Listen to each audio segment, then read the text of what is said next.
As a world-leading financial service sector sustainability information disclosure regulation, the Sustainable Finance Disclosures Regulation, SFDR, is setting an example for global regulatory bodies, and lots of financial institutions are adapting their disclosures and due diligence mechanisms to align with it.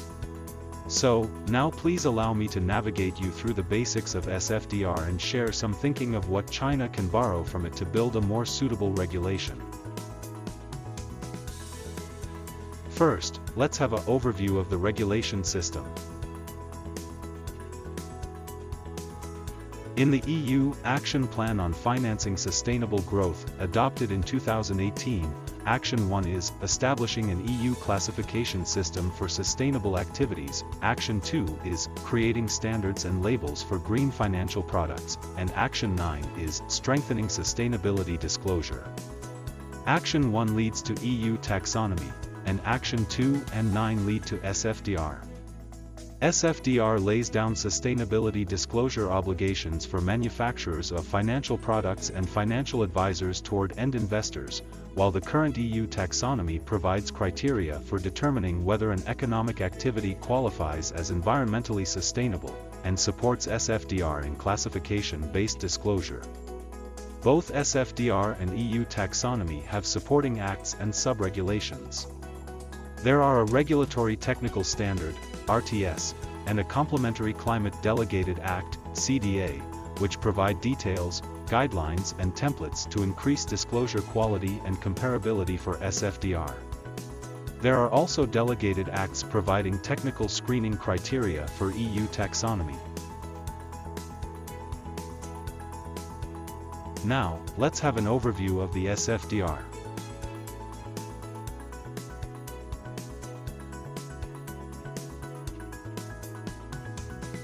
First, who should obey this regulation?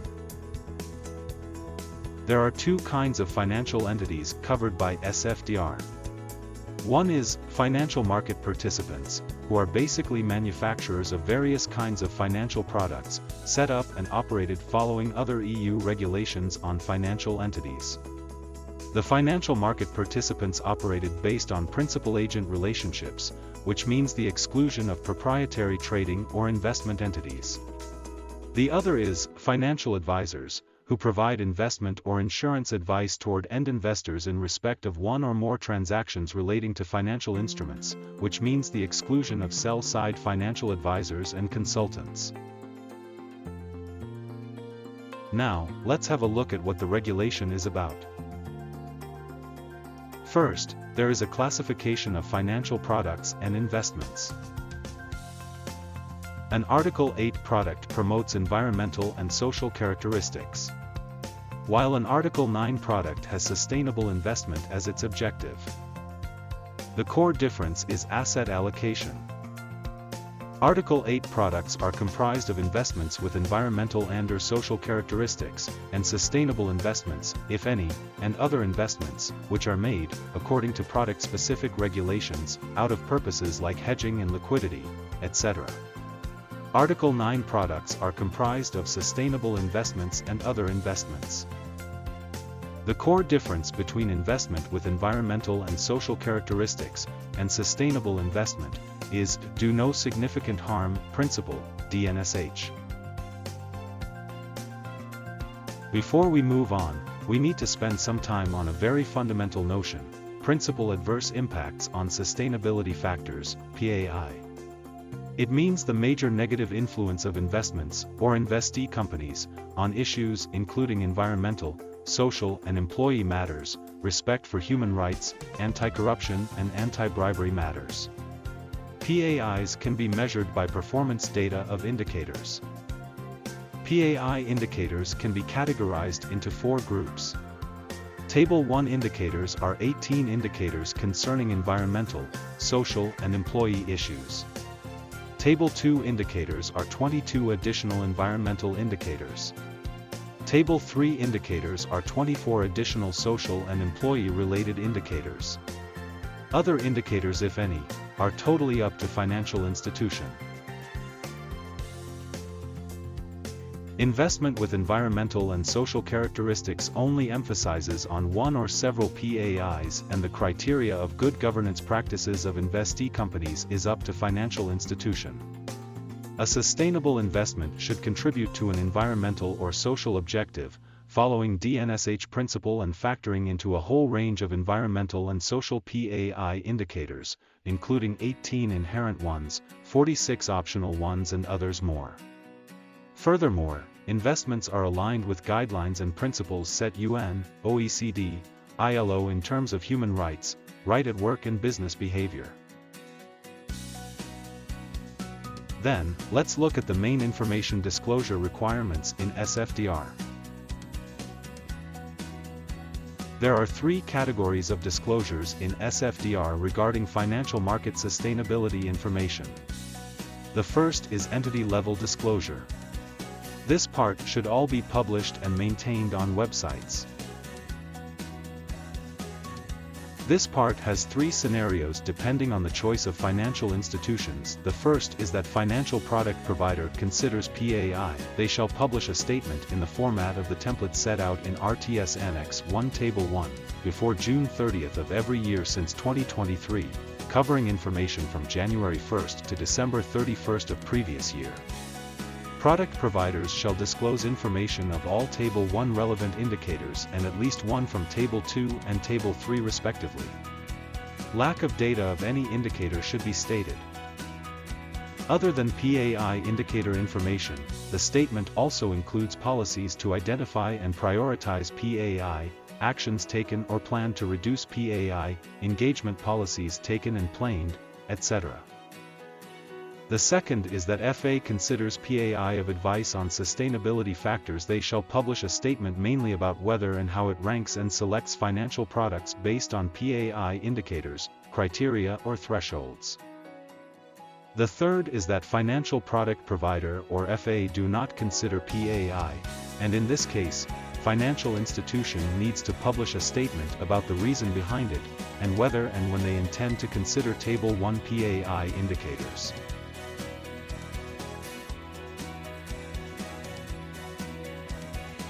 The second category of disclosure is product-level disclosure, with two types, pre-contractual disclosure and website disclosure.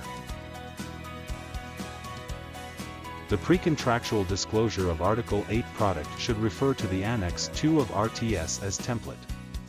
The disclosure is mainly about how product characteristics are met, the information of reference benchmark, if used. Specifically, for financial products that promote environmental characteristic, they should disclose proportion of investment in environmentally sustainable economic activities, which are defined in EU taxonomy, and whether there is third-party assurance to the compliance of investment with EU taxonomy criteria. For financial products that promote social characteristic, disclosure contains the minimum proportion of this type of investment. Besides, in the asset allocation section, the investments should be categorized into several categories and be disclosed accordingly. The pre-contractual disclosure of Article 9 product should refer to the Annex 3 of RTS as template. The disclosure is mainly about how investment objective is to be attained. In addition to the content mentioned in Article 8 product part, the disclosure of Article 9 product put more emphasis on the explanation of choice of reference benchmarks. And in the asset allocation section, the investments categorization is different. The proportion of investment in environmentally sustainable economic activities, ESEA, equals to market values of investments in ESEA divided by market values of all investments.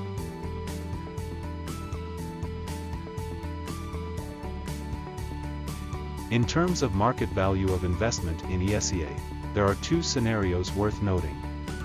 If only part of activities of an investee company is ESEA, the market value of the equity and debt investments in that investee company should be prorated according to the proportion of ESEA in investee company, and the proportion of ESEA in investee company should be determined by KPIs of that investee company.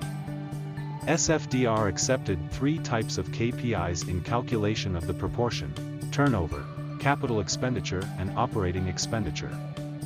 So, the proportion of ESEA is the proportion of turnover or capital expenditure or operating expenditure from, or in, ESEA. For non-financial investee companies, KPI should by default be turnover. Expect that the product feature and investor preference support the adoption of the other two KPIs. Besides, for some debt securities where a proportion of the proceeds is required by the terms to be used exclusively on ESEA, the market value of investment in ESEA should be prorated according to that proportion of proceeds.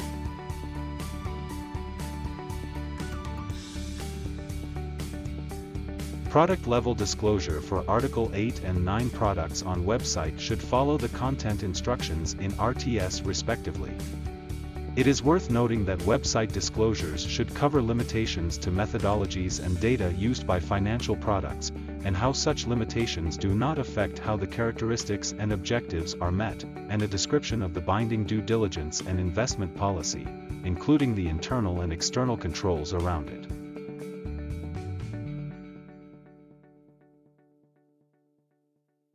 The third category is disclosure in periodic reports. Disclosure in periodic reports of Article 8 and Article 9 products should refer to the RTS Annex 4 and RTS Annex 5 as template respectively. The worth noting point is that product provider should disclosure the top investments of the product, in a formal list, in descending order of size, of the 15 largest investments, or less than 15 but covering half of all investments in the reference period.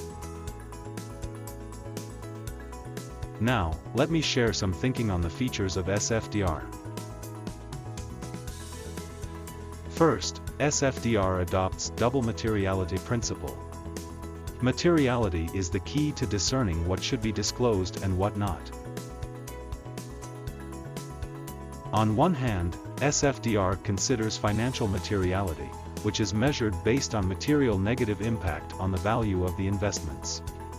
On the other, SFDR also considers sustainability materiality, which is the material or likely to be material PAI of investment decisions on sustainability factors. Disclosure requirements based on double materiality has shown more and more prominent value to a balanced combination of both return focus and sustainability pursuit in financial markets. Second, SFDR and EU taxonomy form a high-low combination of classification systems. SFDR has a financial product classification and labeling system. The classification criteria have a range of issues and indicators only focused on PAI, which amounts to a set of bottom-line requirements on the financial products and their investee companies. So, the SFDR classification can be widely implemented on financial institutions and investee companies, and the focus on PAI appeals better to negative screening investment strategy. EU taxonomy is an investee company economic activity classification system.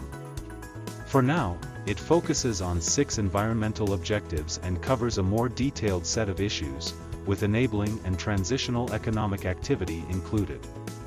So, EU taxonomy can be used to highlight true contributors and forerunners in various sectors, and it is more friendly to tech investees and investors. Therefore, it can help other ESG investment policies like positive screening and ESG integration get better implemented. We can see that the combination of SFDR and EU taxonomy provides a widely applicable comprehensive classification system. But the double DNSH, caused by that either regulation has its own DNSH principle, might cause some blind spot. One investment could be labeled as investment into ESEA provided that it does no significant harm to any of the 6 environmental objectives, and it should be a sustainable investment at first, which, according to SFDR, means it does no significant harm to the PAIs covering social and governance issues. So, if one company, especially a tech startup or one from not very developed economy, could not be proven to be in line with the DNSH regarding social and governance issues out of, like, lack of data or evidence, then no matter how progressive that company is in environmental field, the investment of it cannot be accounted as a sustainable investment, not to mention an ESEA investment. Some Article 8 and 9 products might feel reluctant to invest in that company. Although it is understandable that EU intends to put the same weight on environmental, social and governance issues and combine them closely, considering that the current trend of ESG investment simultaneously represents a technology transition, and the market orientation principle of letting the market determine the value of investments, may be a more detailed classification system worth a shot. The third is a set of systematic and well-defined metrics. SFDR adopts a whole set of well-defined indicators, equations, and calculation details, which makes the regulation clear and easy to follow, and assures to large extent the disclosure quality and comparability. But there is also room for improvements. Data is prevailingly based on specific date. Despite the adoption of average of data at different dates in some indicators, there may still be bias or manipulation to a point. Besides, some social and employee PAI indicators are relatively qualitative, which makes the alignment either too easy or controversial. Furthermore, some indicators use revenue or multiple metrics for normalization. Without consideration of industry characteristics, the former may lead to bias against companies with low-end product or service positioning, while the later may lead to comparability problems. Finally, I want to share some thinking on how China builds its own SFDR. First, China should have full cognizance of the importance of establishing its own SFDR. It contributes to financial market development. The China financial market also needs sustainability-related, detailed and applicable financial product classification regulation and information disclosure regulation to reduce information asymmetries and achieve a better product-investor match. Besides, as illustrated in conventional non-ESG investment field, around ESG investment, professional financial institutions and service providers, including assurance, auditing, data provision, depend on the regulation system with global perspective to thrive and become internationally competitive. It also prepares China to ride the wave of ESG investment. With the sustainability-oriented disclosure and classification regulation in financial market and in industry world, China regulatory body could guide financial resources into economy and technology transition, and better promote and implement national strategy and industry policies. Furthermore, China could better serve the global need. The current sustainability disclosure standards and regulation system in developed economies may not perfectly appeal to the need and reality in the developing economies. China, as an important player in economic sphere, should not miss the boat to make amends and set examples to better serve the diversified need of the world. Then, what kind of regulation should China set up? First, China needs a multi-level Lego-style classification system, which covers environment, society, governance issues, and includes bottom-line requirements and contribution identification criteria. All those elements can have various combinations like Lego to provide detailed classification for the market. Second, China should set up an optimized and industry-based metric system for disclosure. China should set up sustainability information disclosure regulation for financial sector and non-financial sector in a coordinate way, with the PAI or bottom-line indicators and qualitative indicators reduced to a minimum to alleviate the compliance and data preparation. Meanwhile, the adoption of industry-based indicators and relevant calculation and normalization methodology could appeal to national strategy and economic reality, and discriminate investment performance and classify financial products and investee companies in a better way. Especially in terms of society and governance issues, the China regulation should, based on reality of China and other developing countries, introduce topics like common prosperity, regional balance, etc. Third, China should be more dynamic on global regulation stage. China should do more to help international organizations like UN and World Bank to set up global action plan and principles, and play a more active role in the establishment of international standards like the ones proposed by International Sustainability Standards Board, ISSB, to assure that the definition, criteria, and methodology have wider acceptability. Thank you for watching. Together, let's build a better world.